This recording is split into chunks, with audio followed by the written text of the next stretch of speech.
Ассалаумағалейкум досым. Бүгінгі видеода біз сіздерге қалай ақпаратты өте тез сақтауға және өте ұзақ уақытқа басында сақтауға болады, қалай сақтауға болады үйрететін боламыз. Достар, бұл жай ғана сіздердің миларыңызды сақтау емес, бұл сіздердің 100% естеріңізде ұзақ уақытта сақтауға арналған әдістерді сіздерге көрсететін боламыз. Және осы әдістердің бәрін біз өзіміздің басымыздан өткізіп көрдік, қалай жаттауға болады, қалай не қылуға болады, бұл сіздерге ары қарай 5 минут бойы сіздерге айтамыз. Кеттік бірінші әдіске. Сонымен бірінші негізінен кез келген адам таңертең тұрған кезде қараңыздар, тура осылай инстаграмға не болмаса әлеуметтік желілерге кіріп кетеді. Осыдан сен өзің басыңды көптеген ақпараттармен қалай айтады, толтырып тастайсың.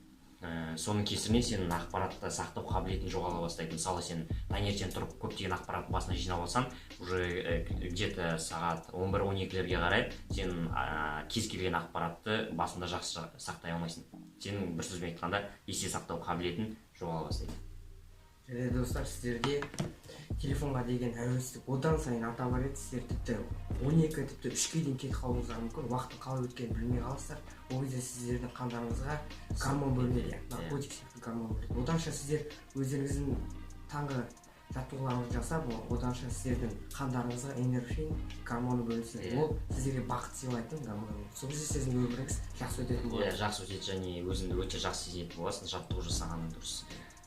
Басыңда сергіп өте жақсы болып қалады. Бір сөзбен айтқанда, миыңды іске қосасың жаттығу жасау арқылы. Сонымен бұл бірінші әдіс. Келесі екіншісі. Сонымен достар, екінші өте керекті әдістердің бірі, бұл кезде сіздерге ручка, қалам және де парақ керек. Бұл жай ғана парақ емес, сіздердің бүкіл алған мәліметтеріңізді қорытындылап осында конспектлейсіздер. Конспектлеу ол көшіру емес, сіздердің не басыңызда бар және де сіз соны қорытындылап дұрыстап тұрып жазасыз. Оны жазған кезде сіздер тек бір рет қана емес, 10 рет жазыңыздар. Сонда сіздердің естеріңізге жақсы сақталатын болады. Бұл әдісті сіздер тіпті кез келген сабақ немесе тіл үйренген кезде есеп шығарған кезде қолдансаңыздар болады.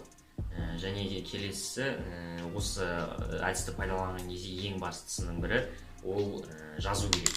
Содан соң құлақпен тыңдау керек. Ауызбен сөйлеу арқылы құлақпен тыңдау керек. Сол кезде сенің аузың, құлағың және қолың үш нәрсе қимылдаған кезде сенің миың өте жақсы сақтайтын болады. Мысалы, құлақта да бүкіл жерде есте сақтау қабілеті бар. Қараңыздар, міне достар, мен қазір көрсетейін. Сіздерге керекті ақпарат міне. Каналға тіркелуді ұмытпа. Бүгінгі менің керекті ақпаратым міне. Каналға тіркелуді ұмытпа деп жазасыздар. Сосын сіздер ұмытпайсыздар, сонда біздің каналға тіркелесіздер. Мына жерде ссылкасы бар Дәуіттің каналға. Соқтан да келесі достар, үшінші әдіске керек. Үшіншіден негізінен өте пайдалы кеңестердің бірі. Бұл кеңесте айтарымыз негізінен есте сақтау үшін сен тыныш жерде оқу керексің сабағында. Біз өзіміздің басымыздан өткен, себебі шу болып жатқан жерінде не болмаса сен көңіл күйіңді басқа нәрсеге аударып жіберетін жерде сабақ оқитын болсаң, онда сен ештеме түсінбейсің, ештеме миыңда қалмайды. Сондықтан сен барынша тыныш жерде басқа әлемде сезіну керексің өзіңді. Бір сабақпен бірге өзіңді бір басқа әлемде жүргенде сезініп оқитын болсаң, онда сен ақпаратты 3 есе не болмаса 4 есе тезірек әрі ұзағырақ есте сақтайтын боласың. Содан соң тағы да мысалы сен сабақ оқып жатқан кезде басқа ойлар туралы ойламау керексің. Сенің бүкіл басындағы ойың бір бағытта бір нәрсеге аударылған болу керек, бір сөзбен айтқанда. Сол кезде сіздің ақпараттарыңыз басыңызға жақсы жетеді. Келесі төртінші әдіске кезек берейік. Төртінші әдіс достар, міне біз сіздерге бағанағы бірінші, екінші, үшінші әдістерді айттық. Ол кезде сіздер ақпаратты жақсы сақтауға қандай жағдайлар жасау керек екенін айттық. Міне тыныштықта болсын. Бірақ та сіздерге бұл ақпарат мүлдем ұнамаса, қызықсыз болса, онда сіздер мына әдісті қолдануларыңыз керек. Бұл кезде сіздер өздеріңізге ұнайтын әдісті, яғни бутерброд әдісі деп аталады.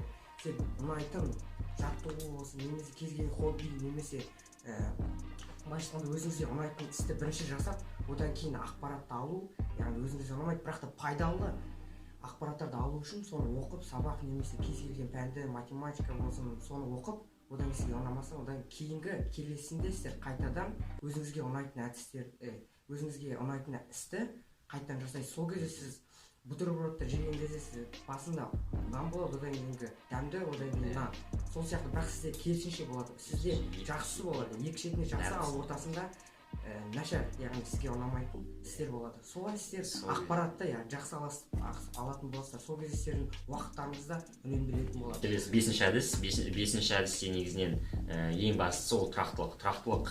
300, мысалы бір жылда 365 күн бар. Сен 365 күн бойы бір нәрсені қайталап жасайтын болсаң, сен онда қаншама ақпаратты сен миыңда сақтай аласың. Содан соң келесісі Дәуіт айтады. Келесі сіздер бүкіл біз айтқан нәрселерді жасадыңыз, бірақ та сіз бұларды егер де сіз қабылдай алмауыңыз мүмкін. Ол кезде сіздерге демалыс керек, яғни ұйқыңыз дұрыс болу керек. Сіз егер ұйқыңыз дұрыс емес және де демалмасаңыз, онда сіз бұл ақпараттарды есіңізде сақтамады деген сөз. Сондықтан достар, әрбір адамның, ересек адамдардың ұйықтауы 8 сағат немесе 6 сағат арасында болады. Ал егер сіз түнде тағы да Инстаграм немесе әлеуметтік желілерді қайттан ақтаратын болсаңыз, онда сіз дұрыс ұйықтай алмайсыз және де сол кезде соны қайттан ақпаратты сіз басыңызбен өткізіп жатасыз.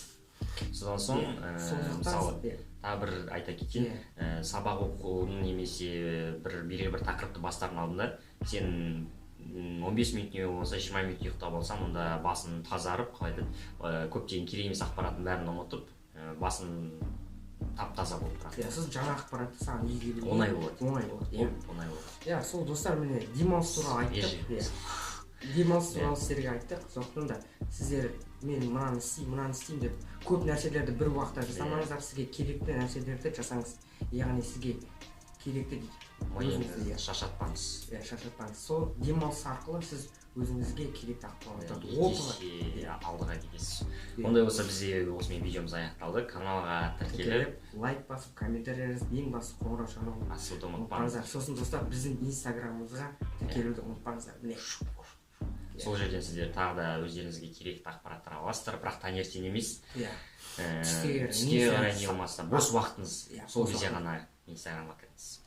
Достар, егер біздің видеомыз ұнаса, лайк басыңыздар. Лайк. Сосын каналға тіркеліңіздер. Егер тіркелмеген болсаңыз. Сондықтан достар, келесі видеода кездескенше бұндай ақпаратты сіздер тегін алып отырсыздар. Бұндай ақпарат негізінен қалай айтсақ болады, жерде жатпайды. Сіздер бұны бірден осы видео біткеннен кейін осыны қолданыңыздар, сонда сіздер үлкен жетістіктерге жетесіздер. Бұндай болса видеомызды аяқтайық, ары қарай жұмыс істеуді тоқтатпаймыз. Келесі видеода кездескенше күтіңіз. Сау болыңыз. Достар, видеомыз сіздерге ұнады деген ойдамыз. Сіздерге ұнаса, онда біздің каналға міндетті түрде тіркеліңіздер. Сол кезде бізден жаңа өте күшті пайдалы видеолар шығатын болады. Содан соң бізде егер сіз НТ-ға қалатын болсаңыз, онда НТ-ға арналған өте қызықты видео бар, қалай НТ-ға дайындалу керек екені туралы. Сосын достар, біздің каналдың сілтемесі төменде және де Инстаграмның сілтемесі барлығы сипаттамада болады.